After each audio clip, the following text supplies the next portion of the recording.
Seeing by Greg Egan, something like that.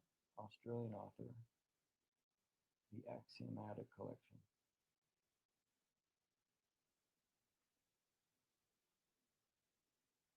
I gazed down at the dusty top surface of the thing, suspended from the ceiling of the operating theater. There's a neatly hand-lettered sticker on the gray painted metal, slightly yellowing. The writing a little faded, peeling at one corner. It reads, in case of out-of-body experience, phone 137-4597. I'm puzzled. I've never come across a local number starting with a 1. And when I look again, it's clear that the digit in question is actually a 7. I was mistaken about the dust, too. It's nothing but a play of light on the slightly uneven surface of the paint. Dust in a sterile, air-filtered room like this. What was I thinking?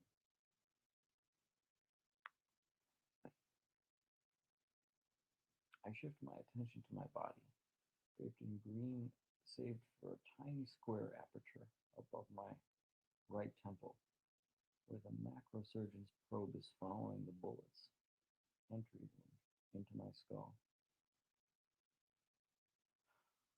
The spindly robot has the operating table to itself, although a couple of gowned and masked humans are present, off to one side, watching what I take to be an X-ray.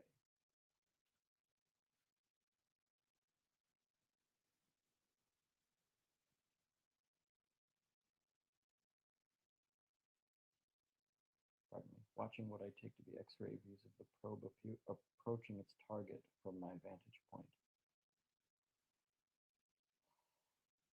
The screen is foreshortened. The image is hard to decipher. Injected microsurgeons must already have staunched the bleeding, repaired hundreds of blood vessels.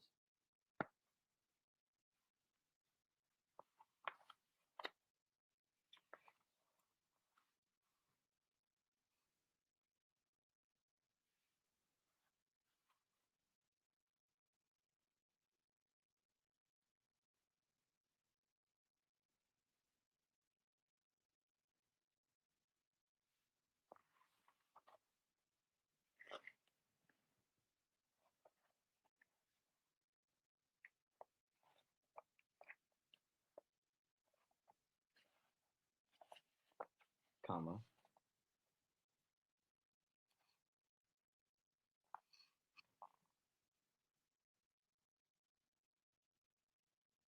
Broken up any dangerous clots.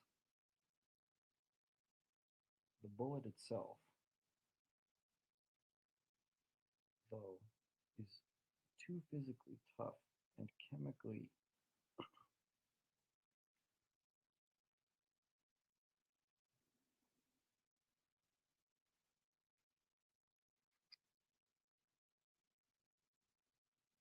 inert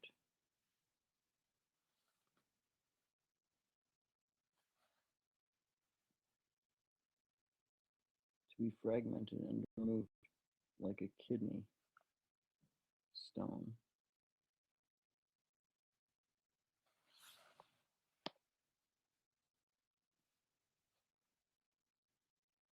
By a swarm of tiny robots. There's no alternative.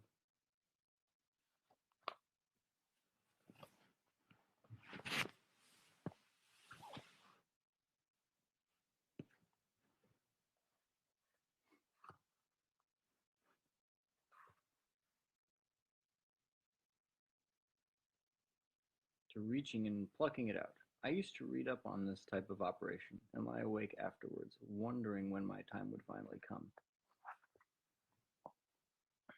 I often pictured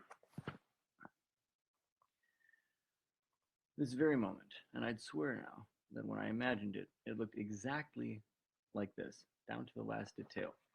But I can't tell if it's just run-of-the-mill deja vu, or if it if my obsessively rehearsed visualization is fueling this present hallucination. I begin to wonder calmly about the implications of my exotic point of view. Out-of-body experiences are supposed to suggest proximity to death, but then all the thousands of people who've reported them survived to tell the tale, didn't they? With no way of balancing that against the unknown number who must have died, it's absurd to treat the situation as signifying anything at all about my chances of life or death. The effect is certainly linked to severe physical trauma, but it's only the ludicrous notion that the soul has parted from the body and is perilously close to floating off down a tunnel of light into the afterlife that associates the experience with death. Hyphen. Asterisk. Memories leading up to the attack start coming back to me hazily, arriving to speak at the Zeitgeist Entertainment's AGM. Physically present for the first time in years. Bad move. Just because I sold off hyper-conference systems, why did I have to eschew the technologies?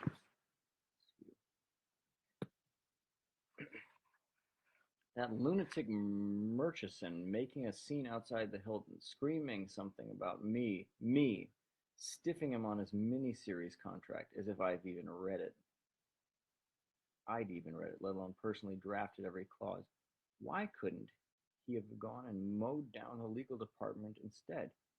The motorized window of the bulletproof rolls gliding upwards to shut out his ranting, the mirrored glass moving silently, reassuringly, and then jamming. I was wrong about one thing. I always thought the bullet would come from some anal retentive cinephile, outraged by one of Zeitgeist's sequels to the celluloid classics. The software avatars we use as directors are always constructed with meticulous care by psychologists and film historians committed to recreating the true persona of the original auteur. But some purists are never happy, and there were death threats for more than a year after Hannah and Her Sisters 2 in 3D. What I failed to anticipate was a man who just signed a seven-figure deal for the rights to his life story out on bail only because of Zeitgeist's generous advance, trying to blow me away over a discounted residual rate for satellite transmissions dubbed into the Inuit language. I notice that the unlikely sticker on top of the lights has vanished. What does that presage? If my delusion is breaking down, am I deteriorating or recovering? Is an unstable hallucination healthier than a consistent one? Is reality about to come crashing in? What should I be seeing right now? Pure darkness, if I really am under all that green swaddling, eyes closed, anesthetized. I try to close my eyes, but the concept just doesn't translate. I do my best to lose consciousness, if that's the right word for what I'm experiencing. I try to relax, as if I'm aiming for sleep, but then a faint whir from the surgeon's probe as it reverses direction rivets my attention. I watch,